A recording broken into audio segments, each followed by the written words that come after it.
بر اساس پیشگویی قوم مایاها، جهان در روز 21 دسامبر سال 2012 میلادی، یعنی همین امروز، قرار بود به پایان برسد.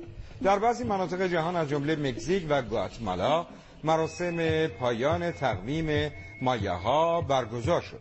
برخی از کسانی که این خرافه را باور کرده بودند، خصوصا اروپایی ها، تلاش کردند برای در امان ماندن از هر گونه آسیب به مکانهایی بروند که بر اساس این خرافه ایمن بهترین پنیر بز فرانسه متعلق به روستای 150 نفری بوگاراشه.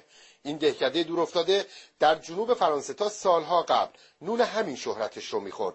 اما وقتی پای ماجرای پایان جهان وسط کشیده شد، این روستای کوهستانی به عنوان یکی از مکانهای امن جهان شهرتی جهانی پیدا کرد. به رغم اینکه امروز بوگاراش با دیروزش فرقی نکرد، اما خرافاتی ها هم نذاشتن تنور خرافات سرد بشه. من میتونم در یه لحظه در دو جا باشم. الان من هم تو فرانسه هستم و هم در کانادا. پس فرض کنیم الان ما در کانادا هستیم. شما که نه. من الان مقابل شما تو کانادا هم هستم. با این کلاه میخوام در لحظه پایان جهان از خودم حفاظت کنم. جالب، حتی یه آمریکایی چند سال قبل در این دهکده فرودگاهی میسازه تا اگه خبری شد خودشو با هواپیما به این روستا برسونه. امروز این فرودگاه به علفزاری تبدیل شده، لابد برای بزهای بوگاراش. حالا بمونه اینکه با این شایعه ها قیمت زمین و مسکن تو این روستا سر به فلک کشیده.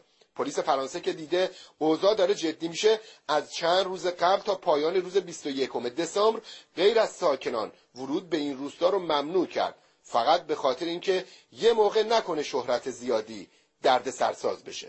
من درک نمی کنم چه رابطه‌ای بین مایاها در مکزیک و دهکده بوگاراش وجود دارد. البته گذشته از این خود فرانسوی ها نامدار خرافات در جهانن. نمونش در برخی از آسانسورها، پلاک خونه ها، هواپیما، هتل و دهها مورد دیگه عدد 13 را تحویل نمیگیرن، به جاش با قفل به هر اندازه و مدلی رابطه عجیبی دارن.